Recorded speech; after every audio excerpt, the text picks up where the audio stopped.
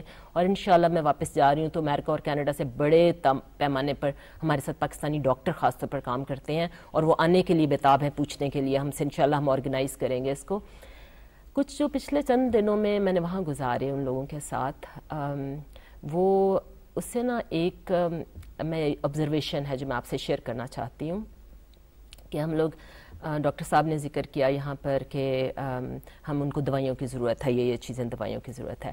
سب سے امپورٹنٹ بات یہ ہے کہ ہم اس سلوشن کی طرف آئیں کہ ان کو واپس اپنے بہن بھائیوں کو واپس ان کے گھر میں بسائیں جا کر, کہ جہاں سے وہ نکلے ہیں ان کو گھر میں بسائیں, اس لیے کہ موسم سردی کا شروع ہونے والا ہے, اس سے پہلے ہم ان کو کریں.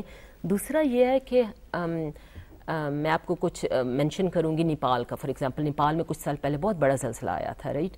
تو وہاں ایوری ڈے وہاں یہ ہوتا تھا کہ جو حکومت کے آفیشلز ہوتے تھے. آپ کو انٹرپٹ کروں گی یہاں پر, ہم چھوٹی سی بریک لیں گے اور بریک کے بعد اس سلسلے کو یہیں سے جوڑیں گے. جی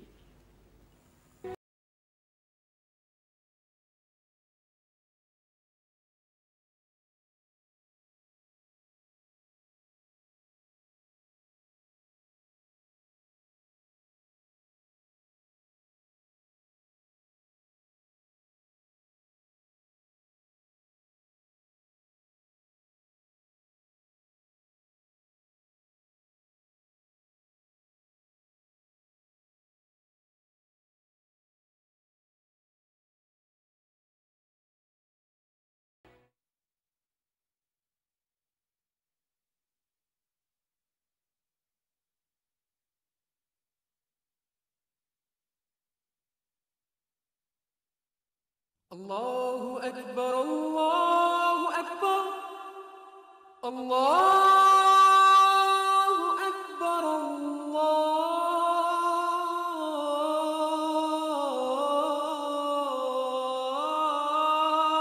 الله أكبر أشهد أن لا إله إلا الله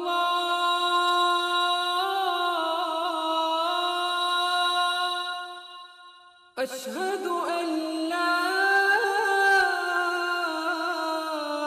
إله إلا الله أشهد أن محمد رسول الله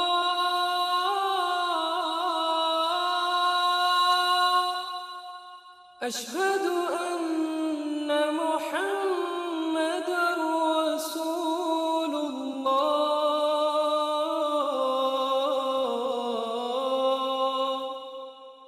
حي على الصلاة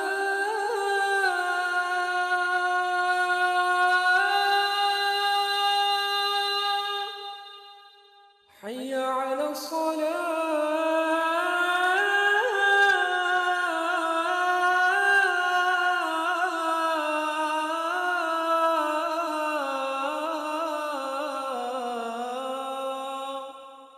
حي على الفلاح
حضرت عبداللہ بن مغفل رضی اللہ تعالیٰ عنہ سے روایت ہے کہ رسول اکرم صلی اللہ علیہ وسلم نے فرمایا دوزخ کی آگ سے بچو صدقہ دے کر، وہ کھجور کا ایک ٹکڑا ہی کیوں نہ ہو۔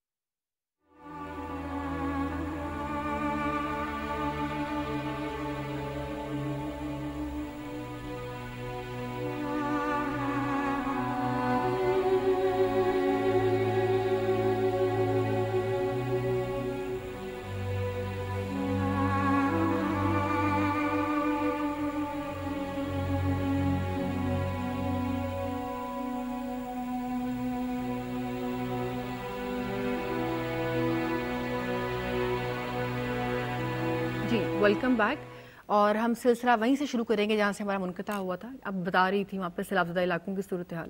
میں اپنی وہ ذکر کری تھی کہ آبزرویشن کا جو پچھلے چند دنوں میں نے کام کیا، اور دوسرا میرا جو تجربہ رہا ہے پچھلے چند سالوں میں مختلف کنٹریز میں جا کر کہ افریقہ میں کوئی آفت ہوئی تو ہم وہاں جاتے ہیں، اور ترکی میں ہوئی، نیپال میں ہوئی، تو میں ذکر کرتی ہوں کہ جب اس طرح کی آفت کسی ملک پر آن پڑے تو یہ ہوتا ہے کہ شروع کے 4-5 دن میکسیمم 1 ہفتہ تو کسی کو سنبھلنے کا موقع نہیں ملتا، گورنمنٹ کو بھی، لوگوں کو بھی، فلاحی تنظیموں کو بھی۔ اس کے بعد یہ ہوتا ہے کہ میں نے دیکھا ہے کہ فورن آرگنائزیشن سوئفٹ رسپانس ہوتا ہے اس طرح کے کرائسس میں۔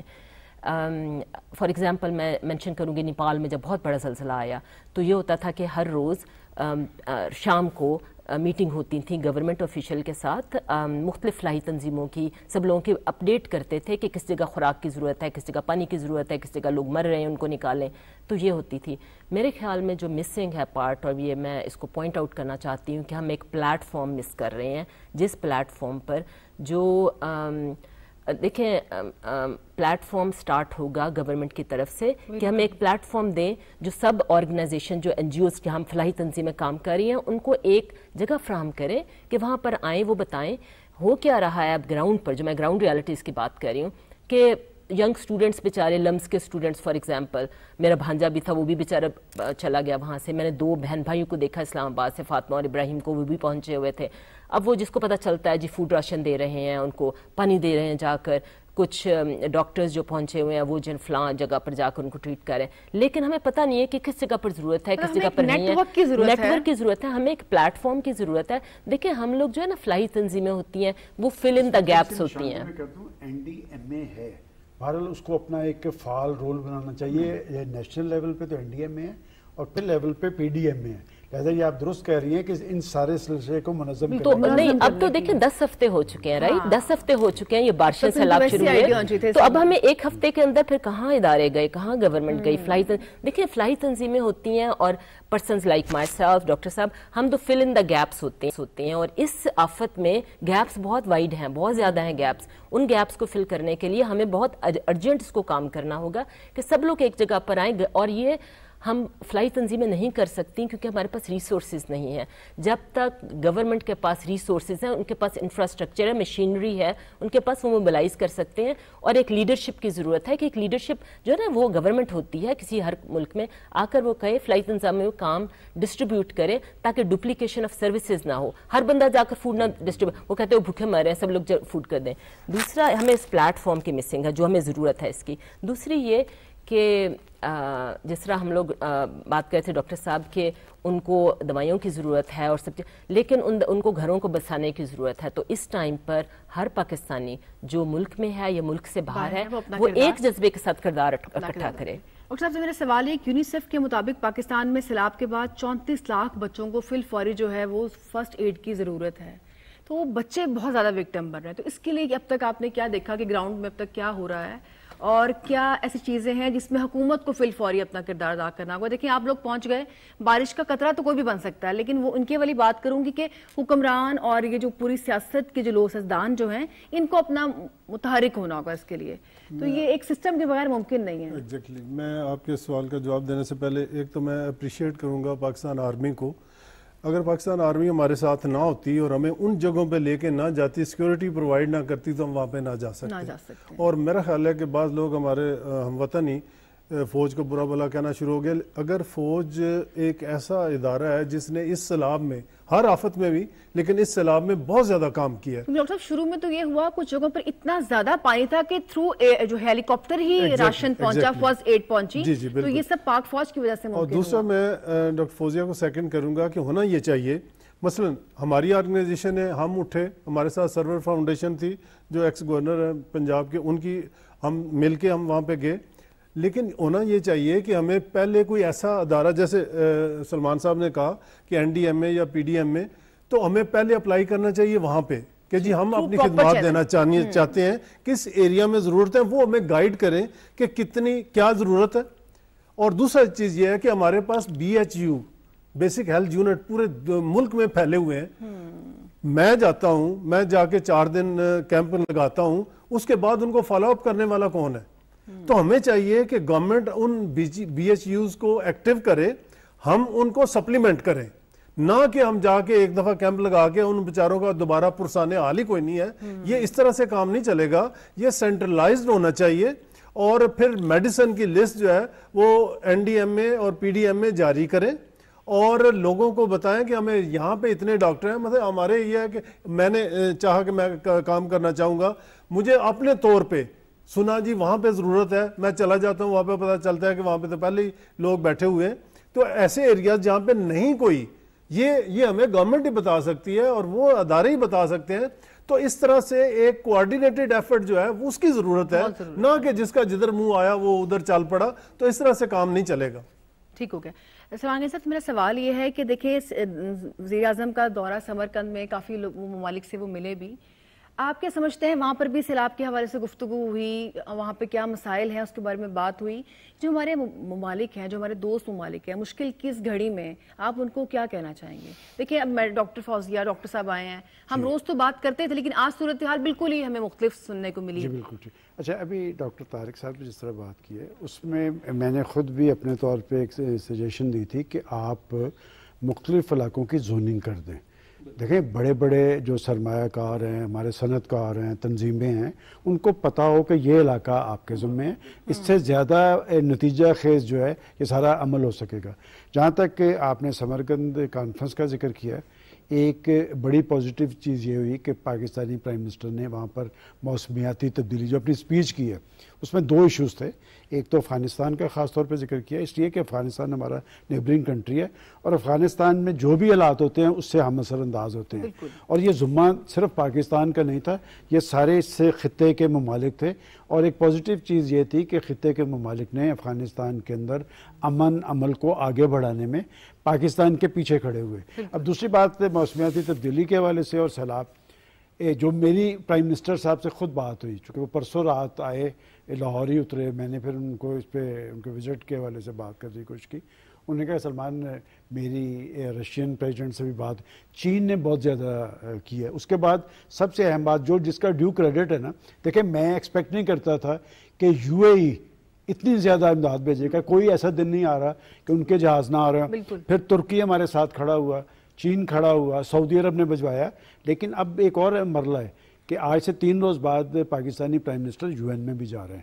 وہاں پر بھی انہوں نے یہی ایشوز 2-3 ایشوز ہیں.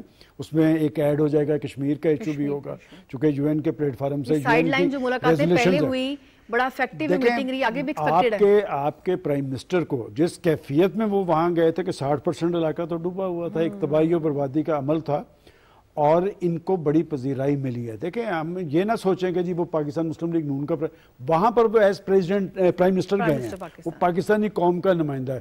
اور مجھے تو بڑی خوشی ہوئی کہ جی وہ جو کہتا ہے کہ جی میں خطے کا چودھری ہوں، مجھے اس کی کوئی ایسی چیز نہیں نظر آئی کہ میں یہ کہہ سکوں کہ واقعی خطے کا چودھری ہے. اگر وہاں کی ایکٹیویٹی دیکھوں تو خطے کا چودھری پھر پاکستان ہے، پاکستان کی علاقائی اہمیت اور حیثیت بڑی ہے.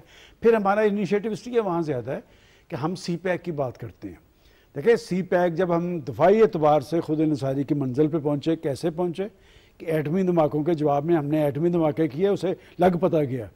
تو اب اصل ایشو ہمارا معاشی چیلنج ہے. ایک ہم پہلے ہی معاشی کرائسس, ہم تو یہ ایکسپیکٹ کر رہے تھے کہ یہ جو ہمیں قسط ملے گی پاکستان کے اندر ڈالر کی قیمت نیچے آ جائے گی. اس سیلاب کی کیفیت نے ہماری مشکلات میں دگنا اضافہ کیا ہے, اور یہ خالصتاً انسانی مسئلہ ہے.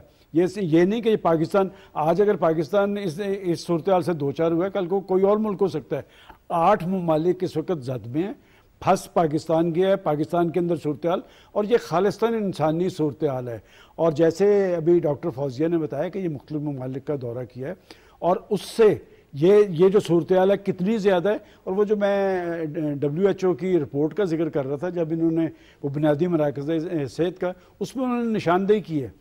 انہوں نے کہا کہ 200 جو تھے ہمارے وہاں پر بیسک ہیلتھ یونٹ, وہ تو ختم ہو چکے ہیں.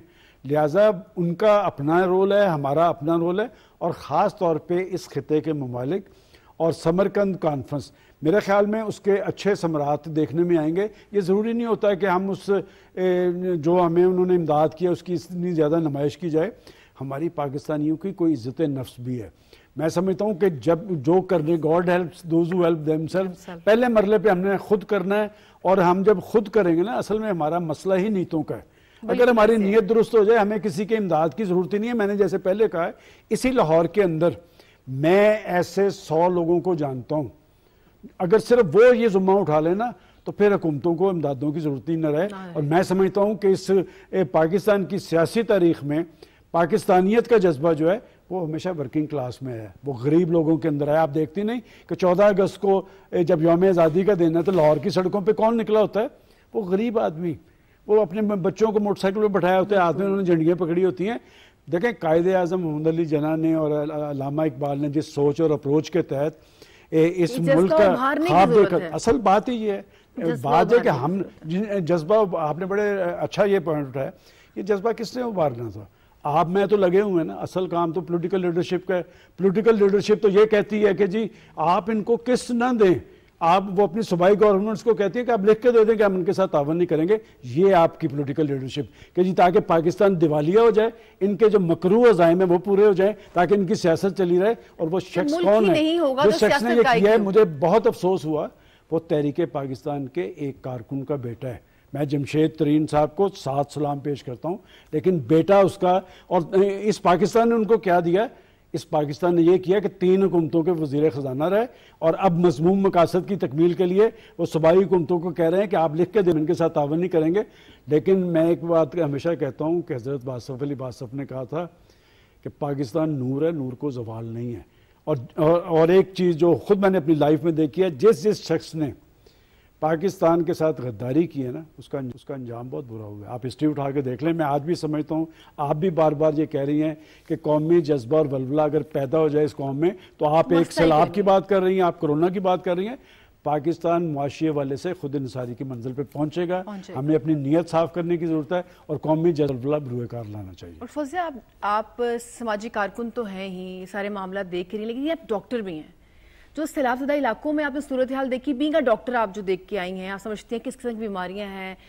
گائنیکالوجسٹ اگر آپ بینگا دیکھیں, گائنی کے کیا ایشو ہیں خواتین کو, تو یہاں جو ڈاکٹرز ہیں, جو ڈاکٹر کمیونٹیز ہیں, آپ تو ظاہر جا رہی ہیں, اور کچھ پھر آپ کو دیکھیں کوئی اور لوگ آئیں گے, یہ سلسلہ جاری رہے گا. لیکن جو ڈاکٹرز ہیں, جو ینگ ڈاکٹرز ہیں, ان سب کو آپ کیا کہنا چاہیں گے؟ کس قسم کے ڈاکٹرز کی زیادہ ضرورت ہے؟ جی صدرہ, آپ نے بہت اچھا سوال کیا. میں بھی اسی پوائنٹ پر آپ کو میسج دینا چاہتی تھی جو ڈاکٹر کمیونٹی کو, کیونکہ میں تو جا رہی ہوں, باقی ان کو اب کرنا چاہیے.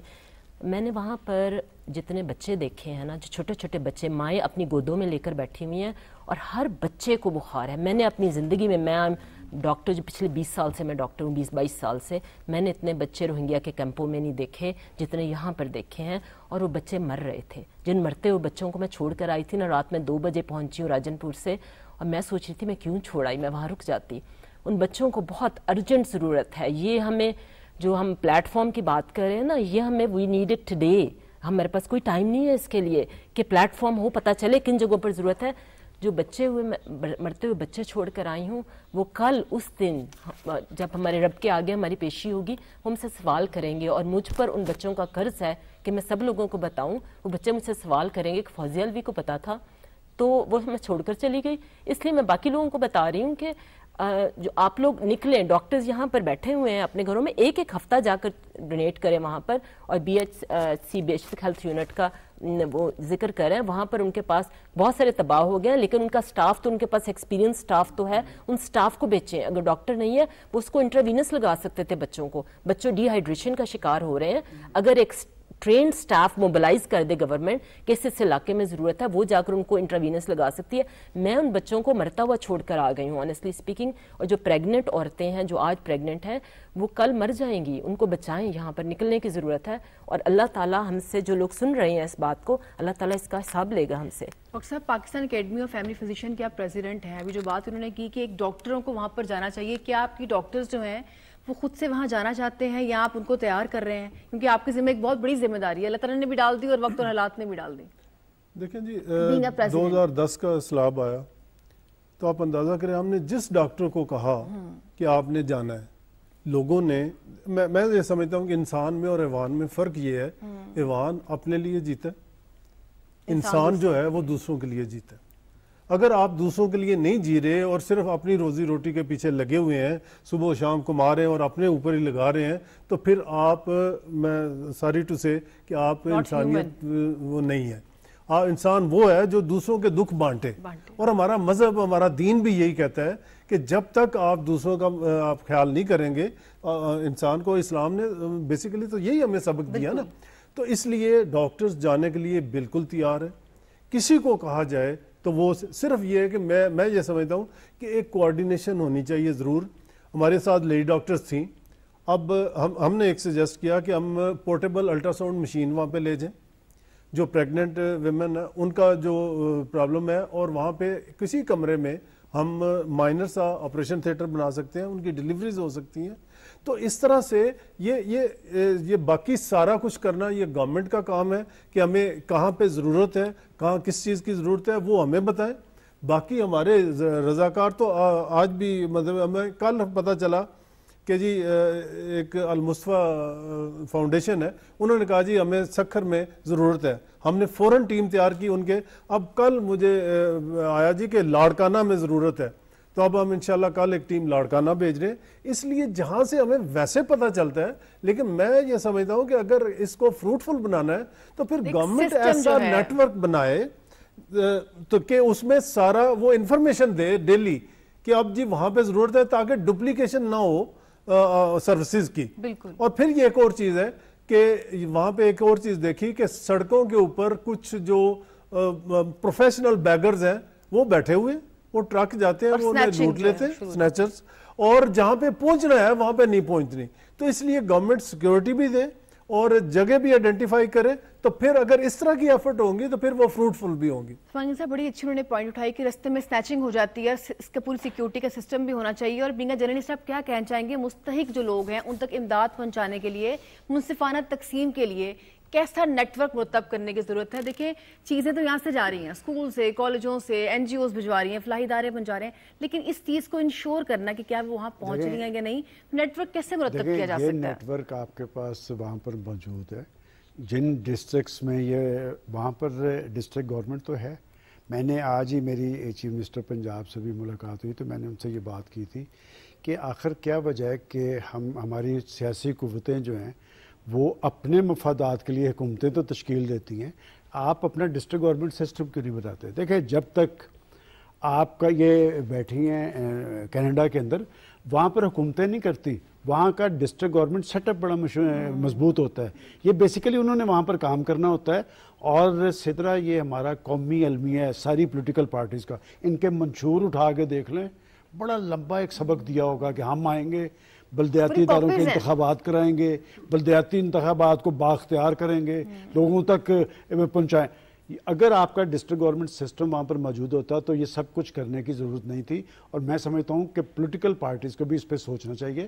اور بات یہ کہ یہ سلسلہ یہ ہم گارنٹی نہیں کر سکتے کہ آج اگر سیلاب آیا تو کل نہیں آئے گا، یہ تو قدرتی آفات ہیں. لیکن ایک چیز ضرور ہے کہ یہ جو جب ہم کلائمیٹ چینج کی بات کر رہے ہیں نا، آج سے 30 سال پہلے جب پہلی اس کی تاسیسی میٹنگ ہوئی تو کوئی بندہ یقین کرنے کے لیے تیار نہیں تھا کہ ایسے ہوگا، اور اب وہ سارا کچھ ہو گیا ہے. تو بات ہے کہ وہ کہتے ہیں نا جن آیا تو وہ جن تو آ چکا ہے. اب ہمیں کم از کم جیسے کہا گیا ہے کہ جی اپنا ایک سسٹم بنانا چاہیے، اور یہ بات درست ہے کہ اگر یہ جو کوششیں اور کاوشیں انہیں ایک مربوط شکل دینے کی ضرورت ہے، اور آپ کی جو ڈسٹرکٹ مینجمنٹ ہے اور وہ کچھ نہ کریں، یہی کام کر دیں. اور وہ جو یہ درست کہا ہے کہ ہمیں بھی شکایات آ رہی ہیں کہ وہاں پر لوگ لوٹ رہے ہیں، اور باجے کہ وہ پنجابی چ کہتے ہیں ایڈی بھوک نہیں جنہ رولا ہے، کہ باجے کہ لوگ بندوبست کر رہے ہیں، دنیا سے بھی سامان آ رہا ہے، سامان کی جو درست اس کی ترسیل ممکن بنانی ہے، تو سارے کام حکومتوں کے ہی کرنے کے نہیں. دیکھیں سماجی شعبے نے اپنا ایک رول ادا کیا، الخدمت ہے، مصطفیٰ فاؤنڈیشن کی بات کی ہے، یہ لوگ وہاں پر گئے ہیں. اور یہ بات ڈاکٹرز کی جہاں تک ہے، اصل کام ان کا ہے. اور یہ میں بتاؤں کہ جب ہم چھوٹے سے ہوتے تھے تو جو ڈاکٹر ٹاپرز ہوتے تھے نا، وہ کہتے تھے جی خدمت خلق ہم کریں گے. اور بدقسمتی یہ ہے کہ اب وہ جو بڑے بڑے ڈاکٹرز ہیں نا، ہم اسی لاہور کے اندر دیکھتے ہیں، وہ خدمت خلق والا جذبہ تو سائڈ پہ چلا گیا. لیکن میں یہ نہیں کہتا، ڈاکٹرز کی جو ایک واضح اکثریت ہے نا، ان کے اندر یہ جذبہ موجود ہے، اور انہیں خراج تحسین پیش کرنا چاہیے. یہ از خود وہاں پر گئے ہیں، لیکن ان کی کوششوں کو مربوطی سے لایا جا سکتا ہے کہ ڈاکٹرز. اب میں حیران ہوا جب یہ کہہ رہے تھے کہ سکھر اور لاڑکانہ میں کراچی کے ڈاکٹرز آنے چاہیے تھے. دیکھیں ہمارے جنوبی پنجاب یہاں پر ہوا ہے زیادہ ضرورت. میں آج بھی کہوں گا، دیکھیں میں بلوچستان کے حوالے سے بڑا سینسٹیو ہوں. بلوچستان پاکستان کا سب سے بڑا صوبہ ہے. بلوچستان کے اندر ہمارے معاشی ٹیسٹ بہت ہیں، سی پیک کا اس کا رول ہے، گوادر کی بندرگاہ ہے، دشمن کی اس پہ نظر ہے. لیکن جب تک وہاں کے عوام، دیکھیں میں نے کیوں کہا کہ آپ کو اللہ تعالیٰ نے ایک موقع دیا، جائیں ذرا جا کے بلوچستان کے اندر. اور اچھی بات ہے کہ پرائم منسٹر UN کے سیکرٹری جنرل کو وہاں، اور مجھے اس سے زیادہ اچھا یہ لگا کہ سیکرٹری جنرل صاحب گھٹنوں کے بل بیٹھ کے ان کی بات سن رہے تھے. اور پھر جب میں نے اس کی ہسٹری نکال کے دیکھی تو وہ اسٹوڈنٹ لیڈر رہے اپنے وقت میں پرتگال میں. دیکھیں جو لوگ پروسیس سے آئے ہوتے ہیں نا، وہ ہمیشہ ایک کامیاب لائف گزارتے ہیں. یہ جو چور دروازوں سے حکمران بنے ہوتے ہیں وہ کچھ نہیں ڈیلیور کر پاتے. میں آج بھی سمجھتا ہوں کہ پاکستان کے اندر جمہوری سسٹم تبھی مضبوط ہوگا کہ آپ کے طرز عمل جمہوری ہوں، آپ کا سیاسی طرز عمل ہو. اور جب آپ خدمت عوام کی بات کرتے ہیں تو بھئی اگر خدمت عوام کی آپ بات کر رہے ہیں تو جائیں نا ذرا سیلاب زدہ علاقوں میں. لاکھوں لوگ بیٹھ کے آپ کو دیکھ رہے ہیں، آپ بیٹھ کے اپنے جلسے منعقد کر رہے ہیں، آپ بیٹھ کے جلوس کر رہے ہیں، آپ بیٹھ کے کہہ رہے ہیں جی ہم لانگ مارچ کریں گے. آج لانگ مارچ کی ضرورت نہیں ہے. آج آپ اپنی سیاست کو ختم کر کے کچھ عرصے کے لیے پاکستان کی خاطر، پاکستان کے سیلاب زدگان کی خاطر اپنی سیاست کو پیچھے رکھیں. جائیں ذرا سیلاب زدہ علاقوں میں، آپ کے رول کو پاکستانی قوم آپ کو اپریشیٹ کرے گی. پاکستانی قوم احسان فراموش قوم نہیں ہے. مجھے یاد پڑتا ہے کہ آج سے 30 سال پہلے یہ سرگودے کے علاقے میں ایک سیلابی کیفیت آری ہوئی تھی. اس وقت کا چیف منسٹر نواز شریف تھا. تو میں بعد میں سوچا کرتا تھا، ہم ان لوگوں سے پوچھتے تھے کہ سرگودا میں یہ سیٹ کس کی ہے؟ وہ کہتے جی یہاں جس کو نواز شریف کھڑا کرے گا، اس لیے کہ نواز شریف 3 راتیں وہاں پر رہا تھا. تو میں سمجھتا ہوں کہ اگر یہ خدمت کریں گے، ویسے تو اللہ کو سرخرو کرنے کے لیے ہوتا ہے، پاکستانی قوم بھی احسان ماننے والی قوم ہے. آپ آخر میں کیا کہنا چاہیں گی؟ آپ کینیڈا سے آئی اور آپ نے پورے ہمارے سیلاب میں پھنسے بہن بھائیوں کو آن گراؤنڈ جا کے نہ صرف دیکھا، ان کی ہیلپ بھی کی. تو آپ کیا سمجھتی ہیں کہ کن چیزوں کی وہاں ضرورت ہے؟ ہم میڈیکیشن کے علاوہ اوور آل بات کریں کہ بلک بوتلوں کے، پانی کے، کھانے کے، دالوں کے جا رہے ہیں، کیا یہ ضرورت ہے وہاں پر؟ کیا ضرورت ہے وہاں پر؟ آخر میں کیا کہنا چاہیں گے آپ؟ جی میں بس ایک کوئکلی میں ایک مینشن کرنا چاہوں گی. میں اپنے ساتھ اوسم کے آپریشنل مینیجر کو ترکی سے لائی ہوں، جو union of medical relief organisation. انہوں نے کل مجھ سے کہا، جب ہم پچھلے کئی دنوں سے وہ میرے ساتھ تھے، سب علاقوں میں گئے. وہ اوریجنلی سیرین ہیں، شام کے علاقے کے ہیں، اور وہ اب ترکی میں رہ رہے ہیں. انہوں نے مجھ سے کہا جب حالات دیکھے کہ یہ 1 مہینے 2 مہینے کی بھوک نہیں ہے جو مریضوں میں میں دیکھ رہی ہوں، میرے ساتھ بیٹھے تھے سب دیکھ رہے ہیں، کہتے ہیں یہ تو کئی سالوں کی بھوک ہے. تو وہ کہتے ہیں کہ فوزیہ میں پچھلے 11 سال کی جو وار ہو رہی ہے سیریا میں نے اس طرح اپنے آپ کو محسوس نہیں کیا. اس کی ماں ابھی تک سیریا میں رہ رہی ہے، کیمپوں کے اندر جو عارضی کیمپ بنے ہوئے، ریفیوجی کیمپ اس کی، اور وہ یہاں پر پہنچا ہوا ہے مسلمان لوگوں کی مدد کرنے کے لیے، اپنے پاکستانی بھائیوں کی مدد کرنے کے لیے. وہ کہتا ہے کہ Fauzia I did not feel this way in 11 سال کی وار میں سیریا کا، جو میں آج فیل کر رہا ہوں اتنے دنوں کے بعد، پاکستان کے علاقے دیکھنے کے بعد. تو میں نے کہا کیا مطلب ہے تمہارا؟ کہتا ہے کہ Fauzia people are dying here slowly, لوگ آہستہ آہستہ مر رہے ہیں یہاں پر. تو یہ مجھے فیل ہوا کہ بینگ پاکستانی میرے منہ پر تماچا تھا یہ آنیسٹلی، کہ ہمیں پتہ ہے کہ لوگ ہمارے بہن بھائی مر رہے ہیں، ہم لوگ کیا کر رہے ہیں. میں ریکویسٹ کروں گی ہر بندے سے، جو بے شک گورنمنٹ کا ہے، آرمی کا ہے، اور اپوزیشن کا ہے، جو بھی مخیر حضرات ہیں، ایک عام بندہ. میں نے جب مجھے جو ایک آپ کی سٹاف لے کر آئی یہاں پر، میں اس سے پوچھ رہی تھی بیٹا تم کیا کرتی ہو، تو اس نے مجھے بتایا، ہم ایسے حالات ڈسکس کر رہے تھے. میں نے کہا بیٹا تمہارا بھی رول ہے، یہ ہر پاکستانی کا رول ہے، چاہے ملک میں ہو یا ملک سے باہر ہو، اس وقت کھڑے ہوں اپنے مسلمان بہن بھائیوں کے لیے، اور اس میں جو کچھ کر سکتے ہیں اپنے طور پر کریں. ڈاکٹر صاحب آپ کیا کہنا چاہیں گے؟ کہنے کو تو بہت کچھ ہے لیکن پھر بھی ان شارٹ کیا کہنا چاہیں گے؟ میں جو چیز ایک آبزرو کی وہ کہنا چاہوں گا کہ ہماری پولیٹیکل پارٹیز کے پاس ورکر بھی بہت ہیں، فنڈز بھی بہت ہیں. میں نے کسی مین سٹریم پارٹی کا کوئی کیمپ نہیں دیکھا، کوئی کام نہیں دیکھا، صرف سوائے الخدمت کے. بالکل الخدمت کے، اور اپنا جو اخوت ہے وہ کام کر رہی ہے، الخدمت کام کر رہی ہے، اور باقی کے بے شمار این جی اوز ہیں جو کام کر رہی ہیں اپنی جگہ پہ. لیکن میں یہ چاہوں گا کہ اس وقت پولیٹیکل پارٹیز کے لیے یہ بہت ضروری ہے کہ اپنی تمام کوشش جو ہے، بالکل اپنے ورکرز ہیں ان کے پاس ڈاکٹرز بھی ہر پارٹی میں. مشکل کی اس گھڑی میں ہم روز بات کرتے ہیں اور وائنڈ اپ تب تک یہی ہمارا سیم وہی ورڈنگ رہے گی جب تک کہ ہم انشاءاللہ اس کے حل کی طرف نہیں چلے جائیں گے کہ اس وقت سب کو ایک قوم بن کے ابھرنے کی ضرورت ہے. اس کا اس انسان کا، اس جماعت کا، کسی بھی جماعت سے تعلق ہے، وہ کسی بھی جماعت سے ہے، وہ نون لیگ ہے، کاف لیگ ہے، پی ٹی آئی ہے، اس سے قطع نظر کی اس کا تعلق کس جماعت سے ہے، being a nation, being a Pakistani, مشکل کی اس گھڑی میں سیلاب میں پھنسے جو ہمارے بہن بھائی ہیں ان کی مدد کے لیے نکلیں. اس کا صدر عاصم کو دیجیے اجازت. اللہ حافظ.